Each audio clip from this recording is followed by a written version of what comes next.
this is Socially Triggered, and this video is going to be on femboys and the coronavirus and sort of the shift that we've seen in our society, attack on masculinity, for example.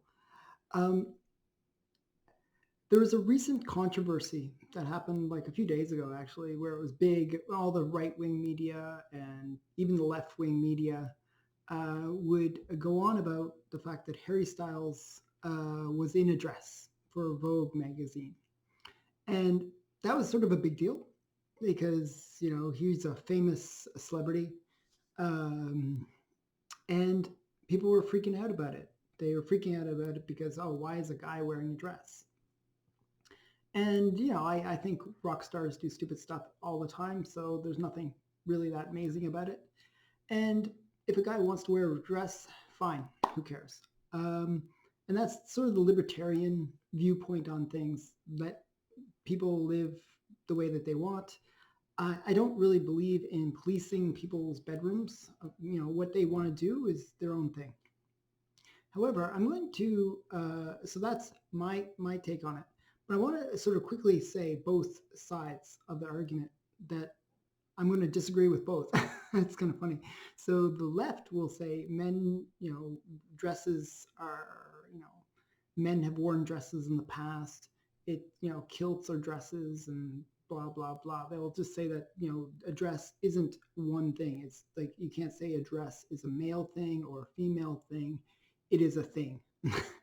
And women and men are just, social constructs. A lot of the time, that's what it really breaks down to, that they think of women and men as being social constructs, where they think that, women do certain things because they're told by society that that's what it is to be a woman. And men do other things because they're told by society that that's what they're supposed to do. And that the whole dress thing is currently culturally seen as something a woman does, and men are not allowed to do that. And that's sort of the left-wing kind of viewpoint that these are gender norms, and Harry Styles, all he's doing is breaking the norms, and that's a good thing. We should celebrate that. So that's the left-wing viewpoint. The right-wing viewpoint is men are men, and men should be raised to be strong, to not be feminine in the way that they behave.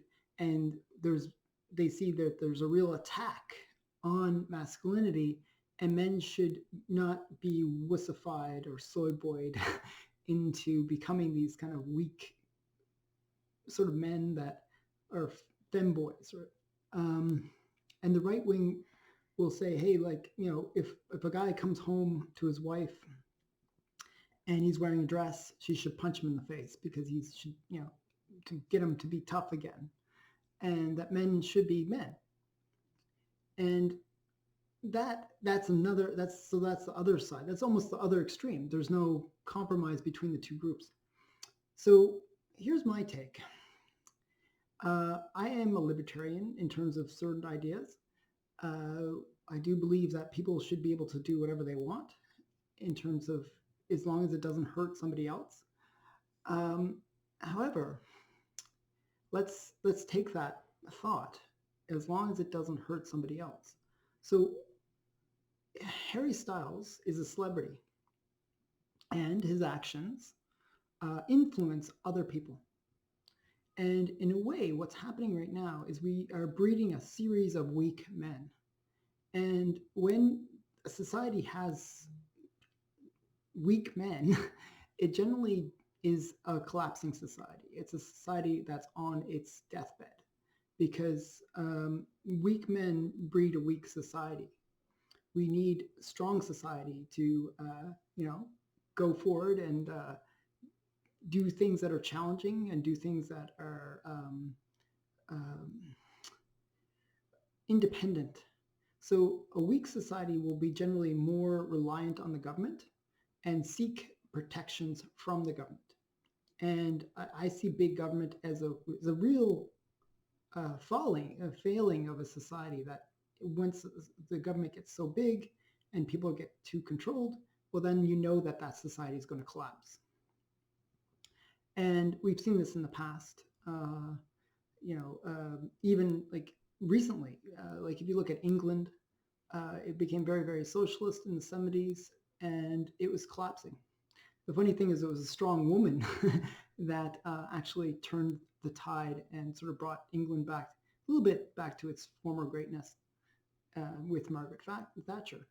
And it was really her bringing back the embodiment of men, like, this strong attitude, this iron will. Um, and she was the Iron Lady.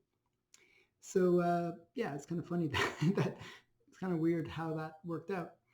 Um, but the thing is, um, what we have is a society nowadays, and this is back to the coronavirus. This is how I tie it into the coronavirus. We have a society right now that's calling for lockdowns, calling for more government intervention, that is afraid to go out and afraid to potentially die. Like we might die. Like, and the fact that we are so weak, where we don't maybe take on a risk, is a real sign that our society is crumbling. Because we need to have people that are willing to stand up, willing to be strong, be dominant, or we'll have a totalitarian government that just sort of rules over us, and that is a very bad thing. So you need strong people in society. It's that's why we don't want femboys. That's why we don't want the people that are influencers encouraging people to be femboys, because that's really what Harry Styles is. And I'm going to take one more take on it. One other thing that I noticed with this whole men wearing dress thing, and like, dresses have been worn by men in the past, but dresses are designed for the wearer. So the dresses, like if you consider them dresses that men wore in the past, were really designed for men. They were designed to highlight certain features that are manly features. Like, for example, men's chests are are more square, and men's bodies are generally more square than women's. And you can say not all, like, some women are kind of stick figured, but majority of men are more squarish, and women are much more round. I'm not sure how else to say it, but that's that's the truth. Men are much more angular, women are much more rounded. And what you do when you're designing a dress is you design based on who is going to wear that dress in order to flatter those features. So when you're trying to dress a man, you have them, the design sort of flatter those angular features. And when you design for a woman, you design to flatter those more rounded features. So one of the things that used to be was corsets. We would wear, women would wear corsets. I wore corsets too. And usually men wore corsets because they would have like a pot belly or something like that, and that would look rounded, and they would wear the corset in order to kind of flatten their tummy and look more angular. Whereas women would wear a corset to narrow their waists.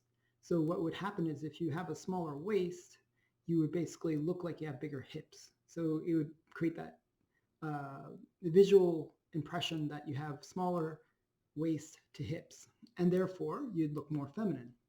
So the same thing, corset, is used differently because the genders are different. And that's really, when Harry Styles wears this stupid dress, he looks stupid because the dress is actually designed for women's bodies in mind. It's not designed for men's bodies. And that's really what people don't seem to get here. And so I can say, hey, look, he looks dumb. He can look dumb. That's his own prerogative if he wants to look dumb. But and it's not that he's breaking gender norms.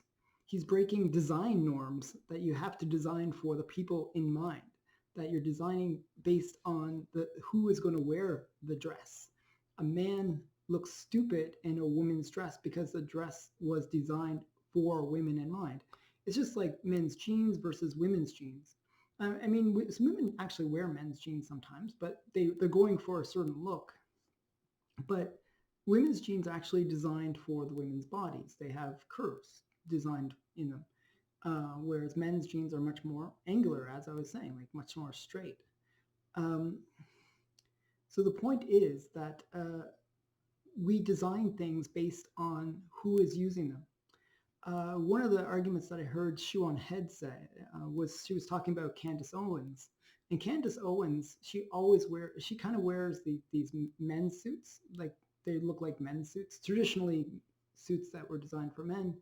But if you look at the way that they're tailored, they're very like they're angled in the suits that she wears, so that it actually accentuates her more feminine features, which is different than the way the same suit would have been designed for men.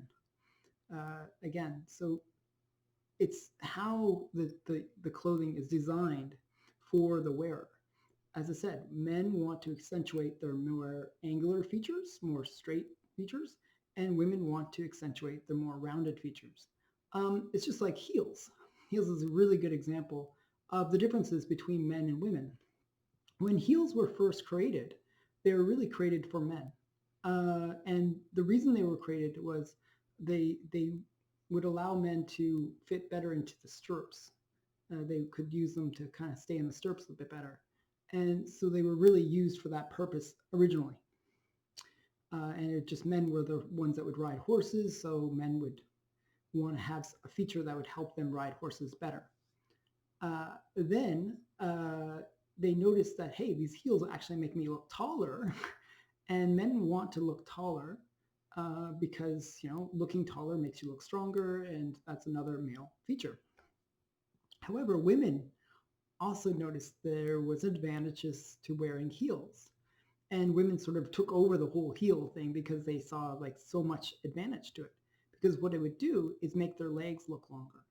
And that's another feature that we say is beautiful about women if they have long legs. So women would use it differently than men would. But so then what would happen, sorry to sort of say a but there, but there's no but, it's just legs. What would happen is women would say, okay, we want this kind of heel. They would have heels that were designed for the look that they were going for. They would generally be smaller heeled, and be like more, like stilettos or something like that, where women would design it for that purpose, or men would design it to enhance women, because most of the designers were men back then. But women would demand a certain style from those heels or whatever fashion it is that they were creating. So the point is, women and men are different. And that's a biological thing. Biology always comes into play here, that we have certain desires and certain needs, and we look for certain traits in the opposite sex. And what's happening now is society's actually, the whole left-wing kind of progressive movement has actually corrupted this whole idea that there's a social construct. So they sound like they're like rebelling against social constructs, but then they're creating their own social constructs in the end. Because what they're doing is they're saying, hey, look, men and women are the same. That's actually not true. And that's their social construct, that they're pushing this idea that women and men are the same. And when you get that sort of situation where you believe this craziness that women and men are the same, then you're actually you're forcing a social construct on people. Instead of them being like manly or feminine, you're telling them that they're the same, and it creates real confusion. So you get people like Harry Styles, who says he's non-binary. He doesn't even know what he is anymore. And you get people acting in a way that will give people the gut feeling that something is not right. And, that's why people really respond. Like on the right, they really say, they're the ones that are really against this, because they get this gut feeling that something is not right here. This is just somehow wrong. And what we need in a way is a bit of shame. It used to be that men were shamed into being more manly because, in a way, what you want to do is encourage men to be stronger so that they can do the things that men have to do. There is a real difference in roles between men and women. Men have to be able to fight. And I say that not because I want men to go around beating up each other, not that at all. But there there's a there's a strength that is required by men, and if they don't have that strength, what ends up happening is they don't act as good protectors for when they get married, or if they needed to go to military or whatever. Like, we need strong men, or we have weak societies. Women need to be women too. They need to be feminine. Um, because if you have a whole bunch of these like land whales, like that, women, what ends up happening is you you men don't find women interesting. Women don't find men interesting because they're not appealing to what they should look like. Uh, and you get the situation where you don't have a generation of children because nobody wants to have sex. Nobody wants to be with each other. And what'll happen is your society will collapse because you need people having children. And it's just fact of life. Children is what really gets things going in the world. Um, it's just it's just the way it is. We need breeding in order to survive as a species. Um, so yeah, it's kind of a weird situation, but it is the situation. So what happens though, and this is what really I'm trying to get at, is that you get women and men where they're confused. Women are like confused about how they should behave in society. They're not being the feminine women that they used to be. And I always I've done so many videos where I talk about the power of the female, and I really do believe that when women are embracing of their beauty and their aesthetic, that they are very powerful. And it's a different type of power than men's power. It's not strength power, but it is a power. And men, when they are behaving like women, they lose their sense of their role in society. And that's really important for men. Men are kind of a little bit more flaky than women in some ways.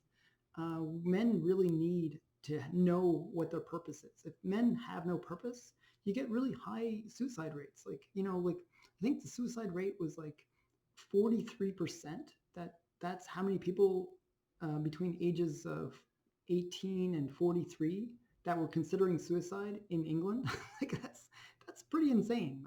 That's like a large percentage of the population, male population, that has considered committing suicide because they, who knows, there could be other reasons, but I do believe it's because they lack a role in society, that they feel like their traditional role of being protector, provider, all that kind of stuff is really lacking, and they don't know what purpose they have.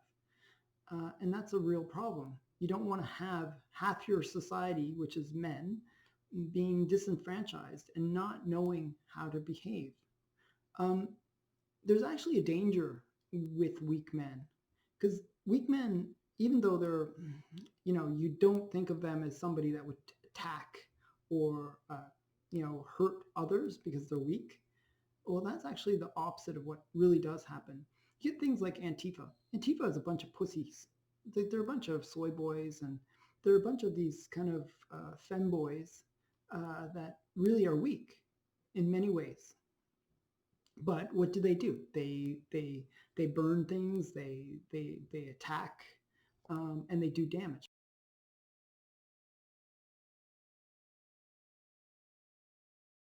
Um, they they they internally want to be men. They want to be strong, so they want to have those kind of strength characteristics.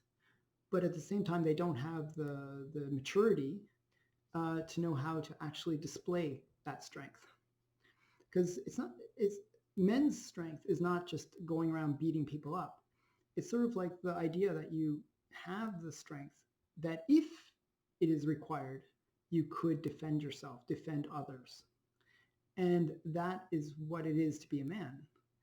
But when you don't have that training, that knowledge, or you've been taught crazy things like where men and women are the same, and you really don't have like good messaging about what it is to be a man, then you get confused and you think that being a man is just lashing out, and that's really not what it is to be a man. So you get all these kind of messed up situations where you get the rise of these pussy boys or soy boys and or femboys, um, and you get a real problem with that. That does create problems. These are weak men trying to exert their will, and it just creates real problems. And I do see it as something that really does need to be addressed. So whether or not Harry Styles wears a dress might in itself not be a big deal, because rock and roll people, wow, it sounds really old when I say that, but people in the music industry have done stupid things in the past. It's they wear crazy things. They always want to get attention, and that's part of their whole gig. It's really part of their persona. So him doing that is not a big deal. However, his influence is a big deal. And that is something we have to be a little bit aware of, that we don't want people necessarily breaking gender norms, because gender norms are there for a reason. And we need actually boys and men to be boys and men, where they actually have a sense of what that means. So I really do think that the Harry Styles thing was a bad thing, ultimately. Um, but I do believe in the libertarian viewpoint that you can do what you want as long as you don't hurt others. In this case, he might be actually hurting others. And that's the point that I'm trying to make. So I didn't really address the full coronavirus thing, but I really kind of want to quickly say about that as well, that what we have now is a situation where we're looking to others to tell us what to do. And logic and reason, which are very male traits, sorry women, but those are generally male traits, have been really lacking. And when people lack logic and reason and go on emotion, which is more of a female trait, then they make bad decisions. Because what happens is you make the decision to be paranoid, the decision to say, okay, well, we have to protect all life at all costs. And that's a bad decision, because what ends up happening is you do neither. You actually don't protect life, and you actually get a huge cost as a result. Because what happens is you say, well, okay, we have to have a lockdown. Well, that ignores the fact that that lockdown destroys businesses, destroys lives, destroys people's mental conditions, destroys everything in our society, because we're not meant to be locked up. That's just not the way societies function. The biggest punishment that we offer in our society is to lock people up. That's what prison is about. It's a form of the most severe punishment that we can offer in a society. And to lock up our whole society out of fear is the worst punishment we can do. And it just doesn't serve any purpose. The line that I like to say is this: well, if fighting the coronavirus means, protecting people from dying, well, there's no point in that if you can't let people live. And that's what we're doing. We're not letting people live anymore. And that is from the result of this kind of dependency on the government, which is a very feminine thing, that they seek protection. And rather than men rising up to the occasion and offering that protection, to be the ones who provide for women, to protect them from potentially, if there's a dangerous virus out there, men should be the one, not the government. Men should be the ones that say, hey, look, I'll take care of my family. I'll make sure that they stay safe. and women should be the caregivers within that family that also protect their children and work together as a couple to basically make sure that they're safe rather than having to go to the government to somehow to uh, tell them how they should manage their own families. And I think that's the worst thing we have right now. And this is because of weak men and this over feminization of our society. We need balance. If it's too masculine, it can be bad too. If it's too feminine, it can really be bad. And that's what we're seeing right now. We have a very feminine society. And what's happening is we're getting men acting like women and women acting like men. And it's just a good situation. And because everyone becomes reliant on the government, and the government is the worst at actually managing a crisis. Like if you look at all the stats, it's like it's the places where the least government involvement did the best in terms of the pandemic. The ones that had the worst outcomes were the ones that were really active in terms of the lockdowns that they did, in terms of the way the government tried to manage the crisis. You look at New York. New York was a complete mess because it did stupid things. It was encouraging early on in the pandemic for people to gather. It was encouraging people that were sick to go into the nursing homes. It's like the dumbest things you can imagine, but it's because governments don't really know how to manage things. They're really horrible at it. Whereas individuals, like people, actually know how to protect themselves much better than it's much better. I think each of us know how to take care of ourselves better than some foreign government, some faraway government um, telling us how we should live. So yeah, that's my mini sense on this whole thing. I hope it makes sense. It's a bit of a ramble, but if you look at the points that I'm trying to make, I hope that you can see where I'm going with this. That dresses, first of all, are designed for the wearers. Uh, Harry Styles is like an influencer. He should not influence people in a bad way. And I do see that men and women are different, and that it's important that they each embrace what it is to be a man or a woman. And ultimately, what you want is a society in balance where you have strong men and feminine women, and they're working together to make the society stronger and healthier and happier. So that's the summary of everything I just said. And I hope it makes sense. Please comment below. I'm probably going to hear like, oh, men can wear dresses and blah, blah, blah. It's not my point. But if you want to comment that, sure, comment that. Yeah, just leave your comments below. Thanks for watching. Bye for now.